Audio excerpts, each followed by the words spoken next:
Boomerang. Travels in the New Third World, by Michael Lewis. Introduction. Imagine meeting a man who keeps a giant gold brick in his desk drawer. A man who, after making a fortune predicting one of the biggest financial disasters in history, decides the safest place for his money is in 20 million nickels. Not stocks, not bonds, but 20 million ordinary 5-cent coins, piled high on wooden pallets in a vault. When the Federal Reserve calls his bank to ask why he wants all these nickels, he tells them to reply with a simple, cryptic message: "I just like nickels." This man, a Texas hedge fund manager named Kyle Bass, is the accidental guide at the beginning of Michael Lewis's incredible book, Boomerang. Lewis, one of the greatest financial storytellers of our time, meets Bass right after the 2008 crash. And Bass tells him something chilling. He says the collapse of the subprime mortgage market wasn't the end of the story. It was just the opening act. The real crisis was yet to come, a crisis where entire countries would go broke. Lewis, at first, thinks the guy might be nuts. A Texan in a Hummer with bumper stickers that say "God bless our troops, especially our snipers," who spends his nights hunting beavers with military-grade rifles, is now predicting the collapse of Western civilization? It sounds like a movie. But then, one by one, the dominoes start to fall, just as Kyle Bass predicted. And Michael Lewis realizes he's stumbled upon one of the most fascinating stories of our time. In Boomerang, Lewis takes us on a journey. It's a financial disaster tour across the globe, from the icy tundra of Iceland to the sun-baked ruins of Greece, from the ghostly new suburbs of Ireland to the orderly, rule-obsessed heart of Germany, and finally, back home to the sprawling, contradictory promise of California. What he discovers is that the 2008 financial crisis wasn't just about numbers and debt. It was about character. It was about what happens when you give entire societies a magic credit card with no limit. As Lewis so brilliantly puts it, it was as if someone told the whole world, "The lights are out, you can do whatever you want to do and no one will ever know." And what each country chose to do in the dark, well, that reveals more about them than 1,000 history books. By the end of our time together today, you won't just understand the mechanics of a global financial crisis. You will have a profound new lens through which to see the world, a way to understand the hidden desires, fears, and follies that drive entire nations. This is the story of what we become when we get everything we think we want. Book summary. Our journey begins, as it did for Kyle Bass, with a strange obsession over a small remote island in the North Atlantic. A place he loved from playing the board game Risk as a kid, because from there, you could attack anyone. That island was Iceland. For 1,000 years, Iceland was a nation of fishermen. A tough, resilient, and deeply pragmatic people who had figured out how to survive against impossible odds. But in the early 2000s, something shifted. The world of high finance, with its promises of instant wealth, washed ashore. And this entire nation, all 300,000 of them, looked at Wall Street and said, "We can do that." And for a while, it seemed like they could. In just 3 years, Iceland's 3 main banks grew from holding assets equal to their country's economy to holding assets more than 10 times its size. It was, as one economist told Lewis, the most rapid expansion of a banking system in the history of mankind. Suddenly, fishermen didn't want to be fishermen anymore. They wanted to be investment bankers. University students stopped studying fishing economics and flocked to courses on financial engineering. The value of the Icelandic stock market multiplied 9 times. The average family's wealth tripled. It was a national mania. What were they doing with all this borrowed money? They were buying things. They bought British soccer teams and department stores, Danish airlines, and Beverly Hills condos. They flew Elton John in for $1 million to sing 2 songs at a birthday party. They were acting out a fantasy of what they thought real investment bankers did. But there was a problem. A handful of London hedge funds started looking into what was happening in Iceland, and what they found was absurd. It was basically a few dozen guys, all from the same community in Reykjavik, borrowing tens of billions of dollars from abroad and then re-lending it to themselves and their friends at inflated prices. As one manager explained it to Lewis, it was like this: you have a dog, and I have a cat. We agree that each is worth $1 billion. You sell me the dog for $1 billion, and I sell you the cat for $1 billion. Now, we're not pet owners anymore. We're Icelandic banks with $1 billion in new assets. The whole thing was a fantasy. And when the crash came in October 2008, it wasn't just a bank that failed. The entire country of Iceland went bust. Suddenly, every man, woman, and child in Iceland was on the hook for about $330,000 in banking losses. It was so catastrophic that a third of the population considered leaving the country. Lewis traveled there to see the aftermath. He found a city littered with the architectural equivalent of a midlife crisis: half-built glass towers known as Ashol capitalist architecture. And he heard stories of people's car payments suddenly becoming more expensive than their houses. During the boom, with local interest rates at 15%, Icelanders had cleverly borrowed in Japanese yen and Swiss francs at 3% to buy their Range Rovers. But when their own currency, the krona, collapsed, their car loans exploded. So, what did they do? Some started setting their Range Rovers on fire to collect the insurance money. Boom! An explosion in the middle of the night became the sound of the Icelandic dream ending. What drove this madness? Lewis finds a clue in a conversation with a professor of fishing economics. For decades, Iceland had perfected a system that turned cod into PhDs.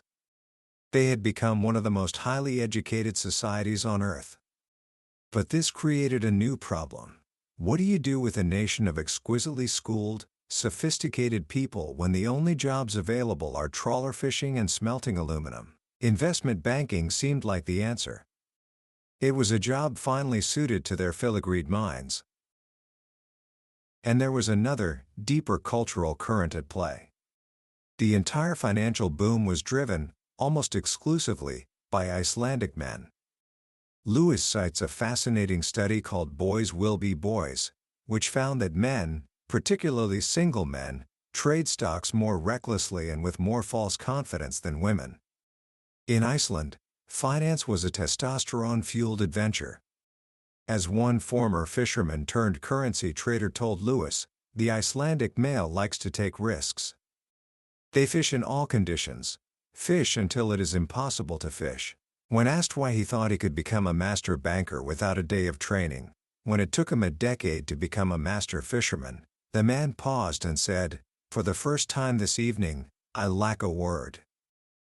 Iceland's story was one of a small, hyper-masculine culture getting a hold of a global credit card and trying to conquer the world. But if Iceland's sin was hubris, our next stop, Greece, reveals a much older, deeper dysfunction. When the lights went out in Greece, what they wanted to do with all the borrowed money was turn their own government into a giant piñata and give as many citizens as possible a whack at it. Greece, Lewis discovers, is not a story of bankers sinking the country. It's the story of a country sinking its banks. The level of systemic corruption he uncovers is almost comical.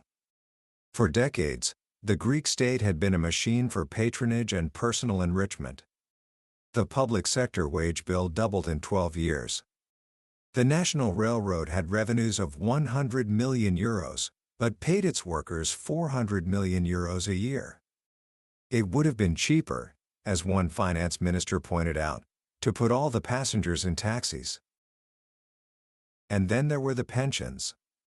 More than 600 professions, including hairdressers, radio announcers, and waiters, had somehow managed to get themselves classified as arduous, allowing them to retire with a full pension as early as 50. But the real art form in Greece was tax evasion. It was, as one tax collector told Lewis, a national cultural trait. An estimated 2/3 of Greek doctors reported income so low they paid no tax at all. If the law was enforced, the collector said, every doctor in Greece would be in jail. The problem was so widespread that it wasn't even considered a crime. It was more like a gentleman not opening a door for a lady. Into this system, in the late 1990s, came the euro. To join the single currency, Greece had to pretend its finances were in order. So, with the help of Wall Street firms like Goldman Sachs, they cooked the books, using complex derivatives to hide their true levels of debt. Once they were in the euro, they could suddenly borrow at the same low rates as Germany. The piñata was suddenly stuffed with hundreds of billions of dollars. The result was a total moral collapse. Lewis finds a society with an almost complete absence of civic trust. Everyone assumes everyone else is cheating, bribing, or stealing, which only encourages more cheating, bribing, and stealing. It's a collective of individuals, where the guiding principle is every man for himself. So what finally brought this system crashing down? In a twist that only Michael Lewis could uncover, the scandal that toppled the Greek government and exposed the country's bankruptcy didn't come from a bank or a politician. It came from a remote, 1,000-year-old monastery. The Vatapati Monastery, on the holy peninsula of Mount Athos, was a crumbling ruin until the early 1990s, when a group of energetic young monks, led by an abbot named Father Ephraim, took it over. They were brilliant fundraisers. They got money from the EU for cultural restoration. They even got the Spanish government to pay reparations for damage done by Catalan mercenaries in the 14th century. But their masterstroke was discovering an ancient Byzantine deed in the monastery's archives, granting them ownership of a lake in northern Greece. The lake itself was worthless. But the monks, led by Father Ephraim and his shrewd CFO, Father Arsenios, used their political connections to swap that worthless lake for prime government-owned real estate worth, by some estimates, over €1 billion. When the story broke, the Greek people weren't outraged by the decades of political corruption. They weren't outraged by the tax cheating. They were outraged that a bunch of monks had come in and exploited their corrupt system better than they could. The scandal brought down the government. A new prime minister came in, and for the first time, he was forced to reveal the true, catastrophic state of the nation's finances. The piñata had finally burst. From the chaos of Greece, we travel to Ireland, a country whose story is, in some ways, even more tragic. If the Greeks used foreign money to plunder their own state, the Irish used it to buy their own country from each other. Ireland in the late 1990s was the Celtic Tiger, an economic miracle without precedent. A nation that had been one of Europe's poorest for centuries suddenly became one of its richest. No one was entirely sure why. One fascinating theory Lewis uncovers, from 2 Harvard demographers, is that the boom was triggered by the legalization of contraception in 1979. A falling birth rate meant more working-age people relative to dependents, creating a demographic tailwind. Whatever the cause, the Irish went from being abnormally poor to abnormally rich without ever experiencing normal. And so, when the wave of cheap money arrived, they were in a vulnerable state of mind. They decided to get rich by building houses for each other. An insane property bubble took hold. The construction industry swelled to nearly a quarter of the entire economy. They were building half as many new houses a year as the United Kingdom, a country with 15 times the population. In parts of Dublin, you could rent $1 million home for less than $1,000 a month. The investment made no sense. It was a national delusion, a family lie sustained only because no one dared to question it. Well, almost no one. Lewis introduces us to Morgan Kelly, an economics professor at University College Dublin who specialized in things like medieval population theory. He had no interest in the Irish economy. He found it tiny and boring. But in 2006, he started seeing his former students, now working as bank economists, appearing on television, all repeating the same mantra: "We're going to have a soft landing." Kelly knew this was nonsense. Real estate bubbles don't have soft landings. They crash.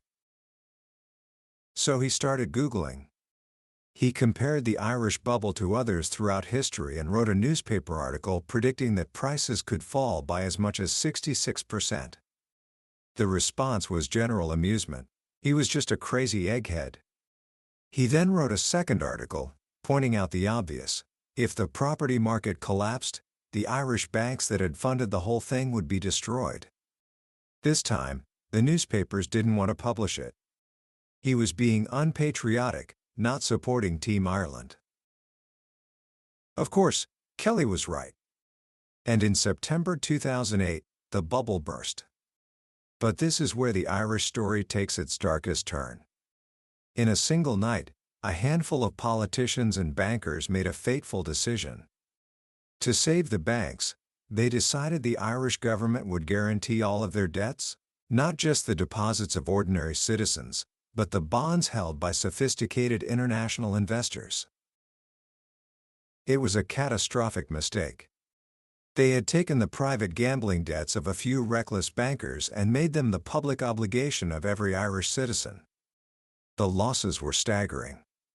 One bank alone, Anglo-Irish, confessed to losses that, in American terms, would be like a single bank losing $3.4 trillion. Unlike the Greeks, who took to the streets in violent protest, the Irish met their fate with a kind of stunned, quiet resignation. Their national character, Lewis observes, is to take their problems into a hole with them, like a squirrel with a nut. This brings us to the final European stop on our tour, Germany. The land of the creditor. The country that, through its prudence and industrial might, had effectively underwritten the entire European party. To understand Germany, Lewis turns to a peculiar academic text by an anthropologist named Alan Dundes, titled "Life is Like a Chicken Coop Ladder." The book argues that German folklore is uniquely and profoundly obsessed with scheisse, shit, dirt, and manure. From Martin Luther, who had his great Reformation insight while on the toilet, to Mozart's shockingly fecal letters, to the common folk sayings, there is, Dundes argues, a deep national character trait at play, a public obsession with cleanliness that masks a private fascination with filth. As one German told Dundes, they long to be near the shit, but not in it. And this, Lewis realizes, is the perfect metaphor for Germany's role in the financial crisis. At home, the German people were paragons of fiscal virtue. There was no credit boom, no housing bubble. Their behavior is deeply in German genes, a finance minister tells him. But their bankers went abroad to get dirty. They lent billions to Icelandic banking tycoons, Irish property developers, and Greek governments. They were the primary buyers of the toxic American subprime mortgage bonds that no one else would touch. When Wall Street traders needed to find a buyer for their most diabolically complicated and unfair bets, the answer was always, stupid Germans in Dusseldorf. Why? Because the Germans, with their deep-seated love of rules, were uniquely vulnerable. They believed in the system. They looked at a bond with a AAA rating from an American agency and believed it was truly risk-free, because that's what the rules said.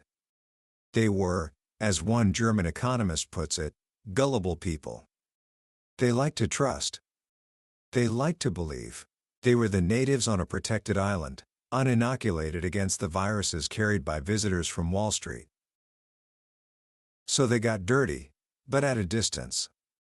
And when the crisis hit, Germany found itself as the moral arbiter of Europe, the clean one lecturing the dirty Greeks and Irish, all while its own banks were quietly being bailed out for funding the whole mess. The euro, which was supposed to integrate Germany into Europe, had become a tool for German domination. If the rest of Europe wanted to use Germany's currency, they would have to become more like Germans. This brings us to the final, unsettling chapter of our journey: home. To America. Specifically, to California, a place that Meredith Whitney, the analyst who famously predicted the Citigroup collapse, called the scariest state. Lewis shows us a state that is, in many ways, a microcosm of the entire global crisis. It's a place that has organized itself into a state of permanent dysfunction. He tells the story through the eyes of its most famous governor, Arnold Schwarzenegger. Schwarzenegger, the ultimate outsider, came to power believing he could use his common sense and force of personality to fix a broken system. He failed. He discovered a political machine designed to prevent anything from getting done. Highly partisan legislators, elected from gerrymandered districts, who required a 2/3 majority to pass any new tax. And above it all, a populace that, as one analyst puts it, wants services but doesn't want to pay for them. The people of California, much like their government, had a deep need for debt. The result is a slow-motion collapse.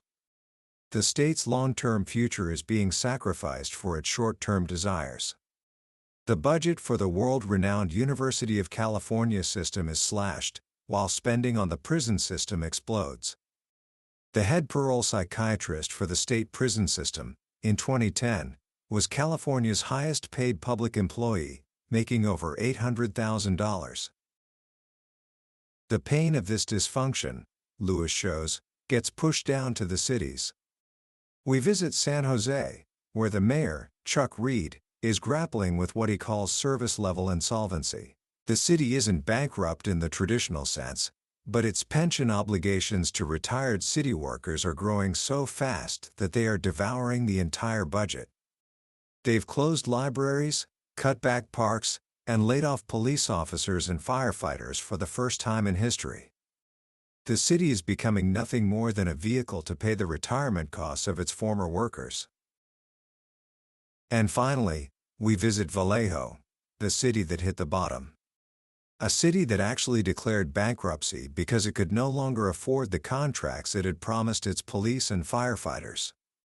The city hall is empty, the traffic lights are permanently blinking, and foreclosure auctions take place on the front steps. What happened? Lewis finds the answer in a theory from a UCLA neuroscientist named Peter Whybrow. Whybrow argues that the human brain, which evolved in an environment of scarcity, is neurologically ill-designed for the extreme abundance of modern American life. We are hardwired to acquire as much as we can of things we perceive as scarce. When faced with a chocolate cake, our ancient, lizard-like brain core screams, "Eat it," overwhelming the more modern, rational part of our brain that knows about our diet. Our society, Whybrow says, has become a giant, upgraded chocolate cake. The endless credit, the instant gratification, the multi-million-dollar bonuses on Wall Street, they all activate that lizard brain. We have lost the ability to self-regulate, at every level of society, from the individual subprime borrower to the state of California. He illustrates this with the parable of Henry, a pheasant at Blenheim Palace who, after a harsh winter left him as the sole survivor, found himself in control of a newly seeded field. With an unlimited food supply, Henry ate and ate until he grew so fat he could no longer fly.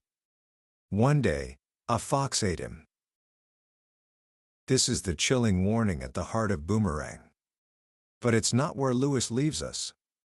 In the wreckage of Vallejo, he finds a glimmer of hope. He meets the new fire chief, a man named Page Meyer, who is forced to completely rethink his profession.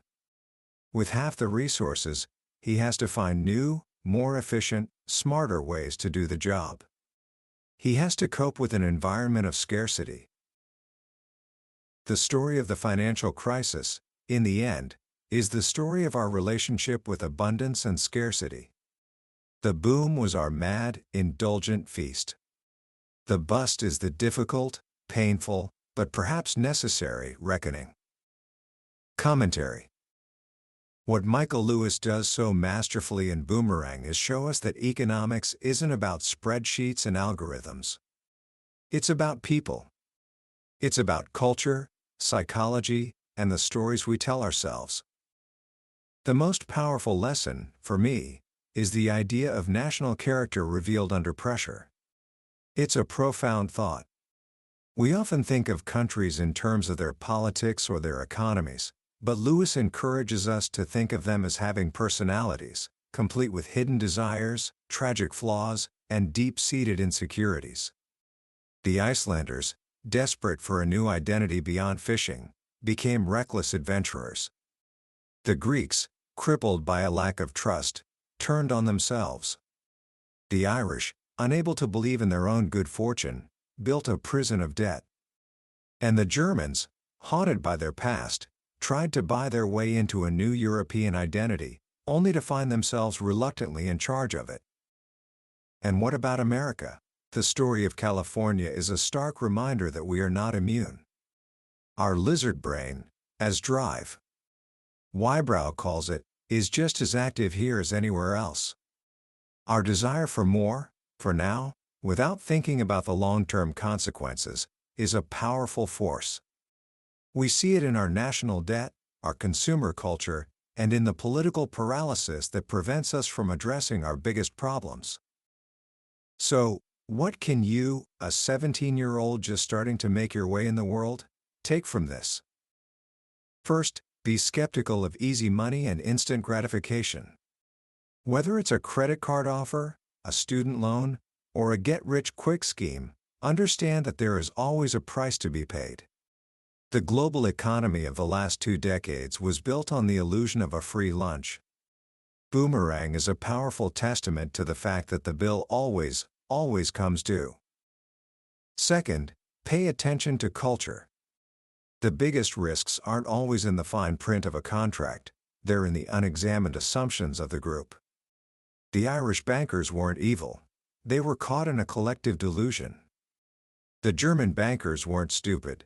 They were culturally incapable of imagining the cynical rule-bending of their American counterparts. Learn to step outside the herd and ask the simple, obvious questions that no one else is asking. Be your own Morgan Kelly. And finally, remember the story of Vallejo. Hitting bottom is not always the end. Sometimes, it's the necessary beginning. It's the moment when the delusions crumble and you're forced to confront reality. It's in that scarcity, in that moment of reckoning, that real creativity and resilience are born. The new fire chief, with half the resources, wasn't just cutting back, he was being forced to innovate. That, perhaps, is the most hopeful message in this entire sobering tale. Our greatest challenges can, if we let them, become the source of our greatest strengths. That was a summary of Boomerang, Travels in the New Third World by Michael Lewis. We've explored the main journeys today, but I have to be honest with you, a summary can only ever be a map. The real treasure is in the journey itself. The magic of a Michael Lewis book is in the details, the quirky characters, the unbelievable dialogue, the moments of dark humor that make these complex subjects so human and accessible. This summary is designed to help you decide if this book deserves a place in your mind. If any of these stories have sparked your curiosity, grab a copy. Reading it isn't just about learning economics, it's about gaining a deeper, more nuanced understanding of the strange and fascinating world we all share. A link to the book is in the description. Also, if you found this journey valuable, please show some love by hitting that like button and subscribing to the channel. That way, you won't miss our next deep dive into another life-changing book from the billionaire's bookshelf. Let's keep learning and growing together.